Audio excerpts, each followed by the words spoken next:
नमस्कार नमस्कार नमस्कार दोस्तों, मैं Nikhilesh Jain Hindi chess base India channel पर आप सभी का हार्दिक अभिनंदन करता हूं।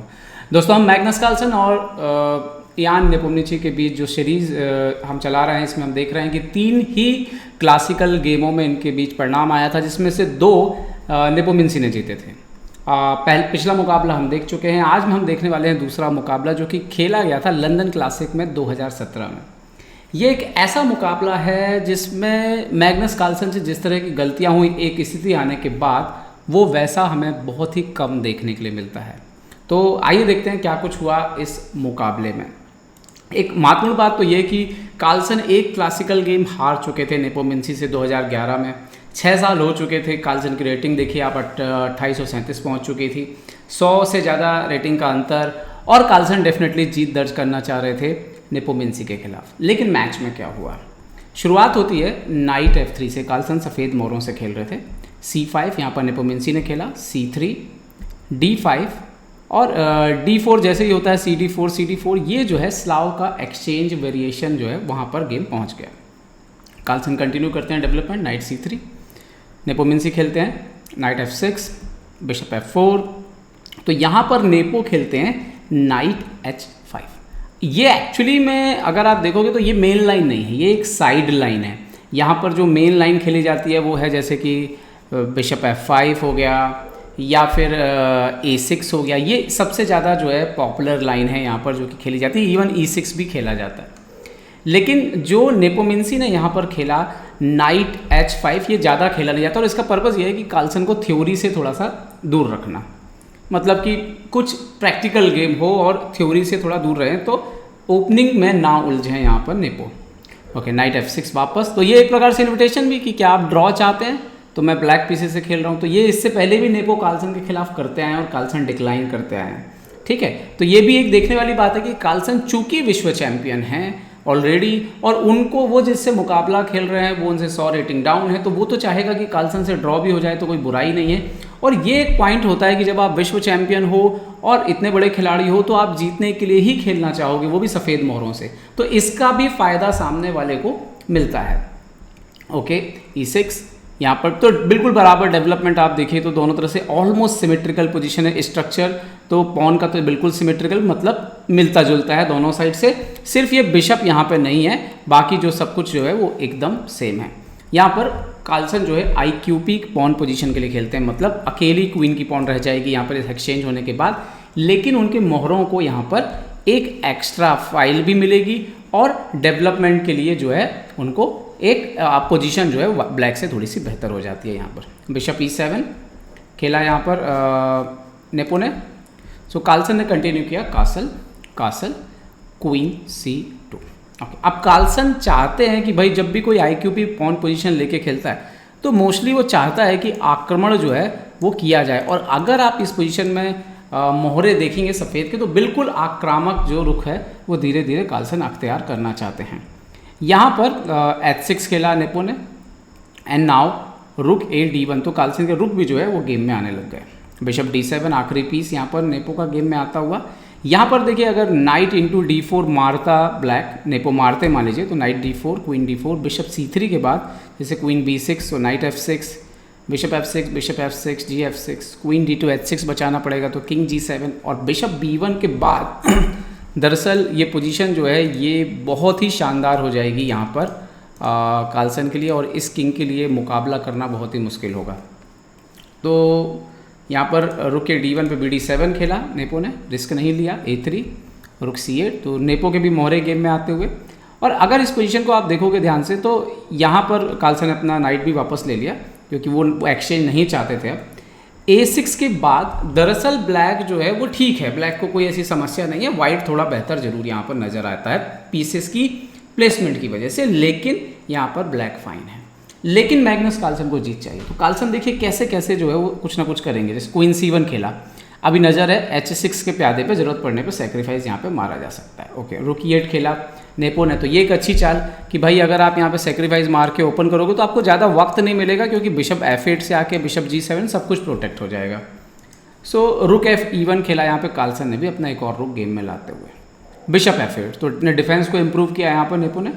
सो bishop F4, okay, bishop F4 का पर्पज़ एक ये भी है कि थोड़ा सा एक तो ना सिर्फ ये E5 का स्क्वायर कंट्रोल हो जो कि भविष्य में काम आएगा, दूसरा थोड़ा क्वीन को भी सांस लेने के लिए मिले, क्योंकि क्वीन भी बिल्कुल अंदर बैठा है जो कि क्वीन के लिए अच्छा नहीं। तो कार्लसन के गेम में समस्या सिर्फ यही है कि क्वीन अगर उनका गेम में किसी तरह से आ जाए। Bishop F4, so now B5। अब यहाँ पे प्रॉब्लम ये है कि नेपो किंग साइड से तो खेल नहीं सकते, सेंटर से अभी ओपन नहीं कर सकते, तो खेलेंगे कहाँ से? क्वीन साइड से। आइडिया कभी ना कभी B4 रहेगा उनका। कार्लसन ने खेला queen D2, so B4, A B4, night B4। यहाँ पे बहुत सारे कमेंटेटर, बहुत सारे लोग बोल रहे थे कि इस बिशप को बचाना चाहिए, लेकिन इस तरह से भी गेम हो सकता था, जैसे नाइट D5 और ये इस तरह से गेम जा सकता था। लेकिन कार्लसन ने जो मूव खेला वो कहते हैं कि ये मूव ज़्यादा अच्छा है, क्योंकि इस पोजीशन में लड़ाई डार्क कलर पर हमला करने की है। तो उन्होंने ये नाइट जो है B4 वाला उसको जाने दिया और अपने ले लिया और अपना बिशप दे दिया। क्वीन D3, A5 उस पर अटैक था, उसको बचाया।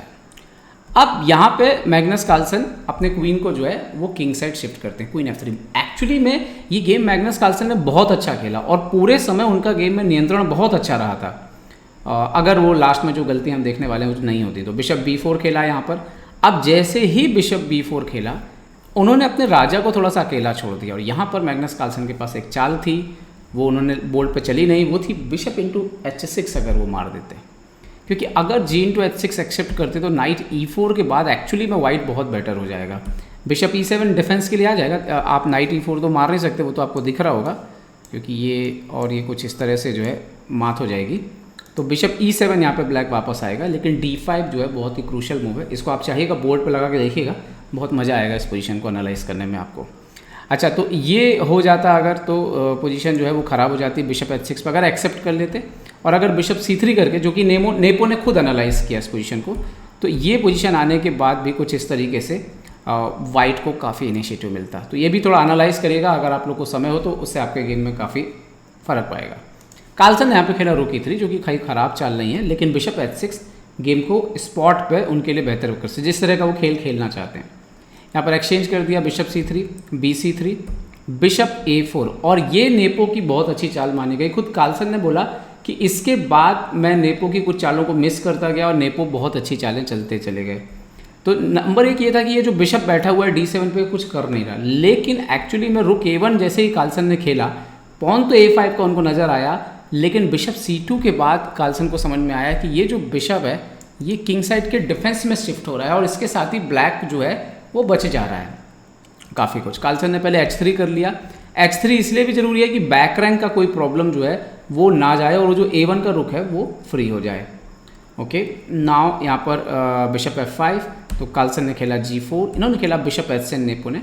और यहाँ पर नेपो खुद सरप्राइज हो गया, उनको लगा था कि कार्लसन G5 खेलेंगे और इस तरह से गेम चलेगा, नाइट D5, नाइट F7। उनको यही उम्मीद थी कि कुछ इस तरीके से गेम जो है वो खेला जाएगा और वाइट जो है वो काफ़ी इनिशिएटिव यहाँ पर लेकर के खेल सकता है। लेकिन मैच में कार्लसन ने खेला C4, नेपो ने खेला यहाँ पे नाइट D7। और अब यहाँ पर कार्लसन से एक वो चाहते तो यहाँ पर कंटिन्यू C5 करते और ये पोजीशन बेटर है। यहाँ पे night into E5, bishop into E5, F6, bishop D6, रुक A8, ये मैक्सिमम हो सकता है जो कि एनालाइज किया गया, बट एक्चुअली में ये वाइट के लिए क्लियर बेटर पोजीशन है, क्योंकि उनके जो पॉन्स है C5 वाला वो बहुत ही डेंजर हो जाएगा और उनके दोनों रुक जो हैं वो अग्रेसिव पोजीशन पे है, जबकि ब्लैक के थोड़ा पेसिव पोजीशन पे हैं। तो नाइट C6 खेल दिया कार्लसन ने यहाँ पे। जैसे उन्होंने नाइट C6 खेला तो नेपो को बहुत अच्छी चाल मिल गई, ये थी क्वीन F6। अब प्रॉब्लम क्या है कि अभी थ्रेट है रुक इंटू C6 का, आप मारने भी आएंगे तो क्वीन इंटू ये भी एक थ्रेट आ सकता है, ये भी एक फ्यूचर में थ्रेट है। दूसरा, अब ये बिशप जो है वो आपका जाम हो रहा है, तो अब क्वीन जो है आपका यहाँ पर एक्सचेंज के लिए तैयार है। तो क्वीन इंटू, जैसे ही आप नाइट हटाएंगे जैसे, तो क्वीन इंटू D4 का भी थ्रेट है। तो सडनली जो बोर्ड पर नेपो की जो पोजीशन थी वो इम्प्रूव हो गई ये एक मूव से। नाइट इंटू A5 खेला कार्लसन ने, सो नाइट B6, अभी C4 पे अटैक है। अब प्रॉब्लम ये है कि यहाँ पर रुक C1 आएंगे अगर, तो ये जो देखिए रुक C1 आएंगे तो क्वीन इंटू D4 मर रहा है, मतलब ब्लैक की कुल मिला के वापसी हो गई गेम में। कार्लसन ने यहाँ पे C5 खेल दिया जो कि एक ब्लंडर है, मतलब इस लेवल पे कार्लसन ने बहुत जल्दी मूव खेला, इनके पास टाइम इस समय कम बचा हुआ था। और रुक इंटू C5, मतलब कार्लसन इस तरह की चाल मिस कर जाएं ये बहुत ही कम देखा गया।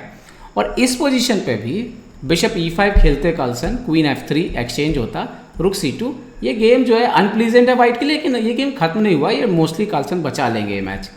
लेकिन मतलब इतना अच्छा खेल के पोजीशन अच्छी है, जब वर्ल्ड चैंपियन से कोई चीज़ मिस होती है तो वो भी, उनको भी गुस्सा आता है और वो भी नियंत्रण खो सकते हैं, वो इस मैच में नज़र आया था।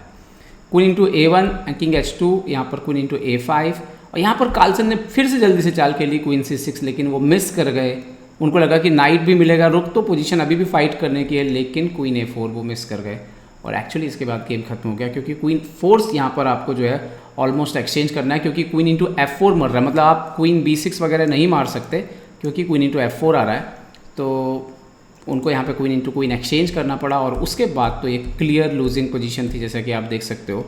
यहाँ पर एक पूरा का पूरा मोहरा आप थे नेपोमिंसी, और यहाँ पर रिज़ाइन कर दिया नेपोमिंसी ने, क्योंकि इसको कहेंगे कि नेपोमिंसी लकी थे इस गेम में। कार्लसन काफ़ी अच्छी पोजीशन में थे, कार्लसन जीत सकते थे, पोजीशन में पूरा कंट्रोल था। लेकिन यही एक बात है कि जब किसी खास खिलाड़ी के खिलाफ आप हारते हो और आप फिर से हार रहे हो, तो आपको गुस्सा अंदर से जो है वो आने लगता है जब आपसे कोई गलतियाँ हो जाती हैं। तो आने वाली विश्व चैंपियनशिप मुझे लगता है बेहद रोमांचक होगी। मेरे हिसाब से कार्लसन का पलड़ा साफ तौर पर भारी है, और अब जब वो एक विश्व चैंपियनशिप बचाने के लिए खेलेंगे तो उनका एटीट्यूड अलग होगा, नेपो के ऊपर भी दबाव होगा, तो यहाँ पे खेल जो है थोड़ा बदलेगा। खैर अगला मैच हम देखेंगे जो कार्लसन ने 2019 में नेपोमिंसी को हराया, वो लास्ट गेम है जो कि क्लासिकल में लास्ट विन कार्लसन के नाम है। उम्मीद करते हैं वीडियो आपको पसंद आया होगा, थोड़ा लंबा हो गया हो तो क्षमा करें, क्योंकि अच्छी चीज़ें देखने के लिए समय तो लगता है। अपना ध्यान रखिए, सुरक्षित रहिए, जय हिंद। तो उम्मीद है आपको हमारे वीडियो पसंद आए होंगे, अपने सुझाव हमें जरूर दें और याद रखें शतरंज की हर छोटी बड़ी खबर के लिए जुड़े रहें चेस बेस इंडिया चैनल से। जी हाँ, चाहे वो खिलाड़ियों के इंटरव्यू या फिर वो खेल का विश्लेषण, चेस बेस इंडिया हमेशा आपके लिए खबरें लाएगा सबसे तेज सबसे जल्दी। सब्सक्राइब करें Hindi chess base India channel को। अगर आप यूट्यूब पर देख रहे हैं तो सब्सक्राइब करें और साथ ही साथ बेल आइकॉन दबाना ना भूलें दोस्तों, क्योंकि इसी से मिलेंगे आपको सारे नोटिफिकेशन। फेसबुक पर देख रहे हैं तो जरूर लाइक और शेयर करना ना भूलें।